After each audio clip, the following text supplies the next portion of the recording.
घावन घाटले करण्यासाठी लागणारं साहित्य: 1 कप तांदळाचं पीठ, चवीनुसार मीठ, तेल, पाणी, गूळ, खवलेलं ओलं खोबरं, वेलची पूड, खसखस.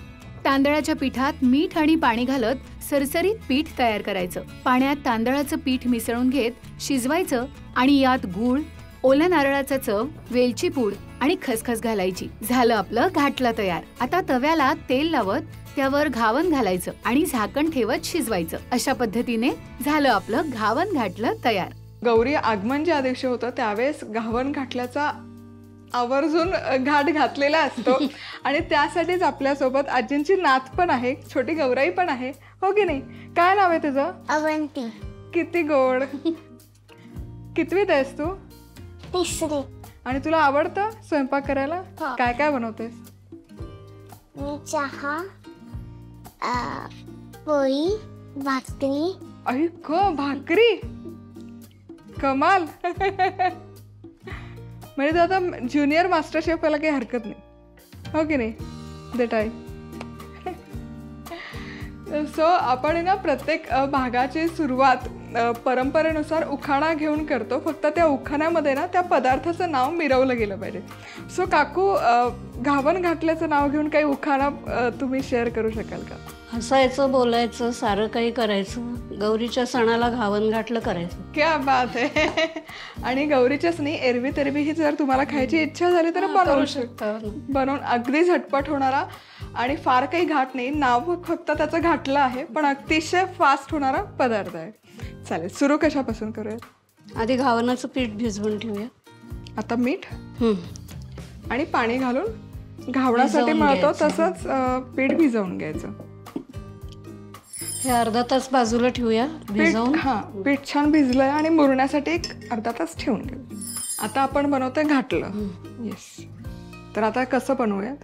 तर पाणी घेतलंय, त्याच्यात पीठ घालूया.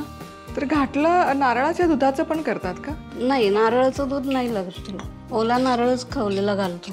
अच्छा. पिठाच्या गुठळ्या नाही झाल्या? हां, गुठळी नाही होतात. ते कालवून घ्यायचं आणि मग शिजत ठेवायचं. अवंती, तू शाळेत जाते, मग तुझ्या शाळेतला काय गंमत आहे का एखादी आठवणीतली? तुम्ही गमती गमती करते तुझ्या? मग काय? आम्ही जेव्हा लहान होतो तेव्हा सगळे डबा खायला बाहेर जायचं, तेव्हा मी आणि माझी बेस्ट फ्रेंड बोर्डवरचं पुसायचं आणि चॉक. मग टीचर ओरडायचं?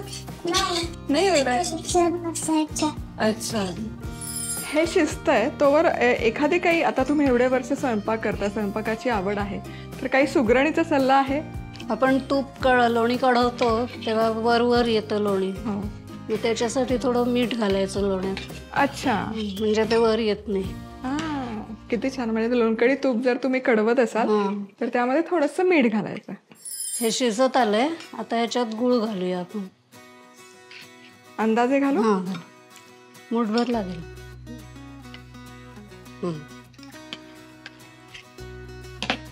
म्हणजे किती साधे पदार्थ आहेत आपले, पण अतिशय रुचकर असे बनतात. म्हणजे कमीत कमी साहित्य पण तितकंच पौष्टिक आणि चवदार आहे. आणि काय सुरेख रंग आलाय तो बदामी. घाटल्याला जो रंग असतो, सुरेख रंग आलेला आहे. तर खोबरं सुद्धा घातलं तुमचं. ओल्या नारळाचं चव घालू सगळं? हो, ते जेवढं असेल तेवढं चालतं. चव छान. खोबरं खूप लागतं.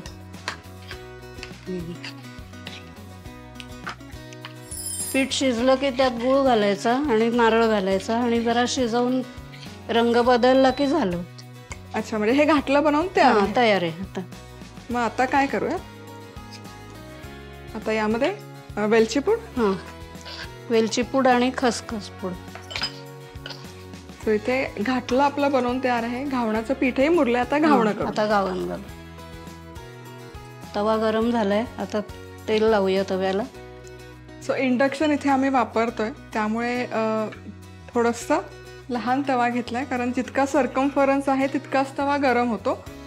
त्यामुळे त्यामध्ये हे घालू.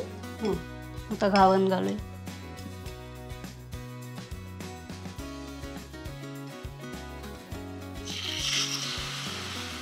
क्या बात आहे. हे जो चुरचुर आवाज आहे ना, मस्त. एखाद सेकंद झाकण, 10 थोडं सेकंद झाकण. फार नाही, अगदी 10 सेकंद. तेही जर तुमचं तांदळाचं पीठ फार चिकट असेल तर नाही झाकण ठेवलं तरी चालतं. चालतं. वा, मस्त असं जाळीदार घावण तयार आहे.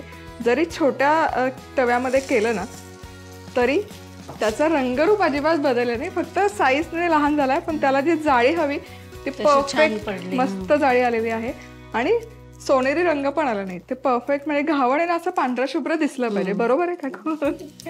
सो ते तसं झालं आहे. आणि आता हे दोनही बाजूने व्यवस्थित आम्ही भाजून घेतलेलं आहे. तर काढूयात. मस्त छान असं जाळीदार घावण आणि घाटलं. आणि याच पद्धतीने आपण हे सगळे ना घावणं तयार करून घेणार आहोत. हे कसं खायचं? हे घाटल्याबरोबरच खायचं. त्यात चुरून किंवा मग लावून खाल्लं लावून खायचं. आणि मस्त थाटामध्ये आपलं हे घावण घाटलं बनवून तयार आहे. काकू खूप मनापासून धन्यवाद. तुम्ही इतके छान पारंपरिक पदार्थ आपल्या सगळ्यांसोबत शेअर केला आणि दाखवला. काय सुंदर दिसतंय केळीच्या पानावर ते घावण घाटलं. क्या बात आहे. तुला आवडतं ना? हो. येस.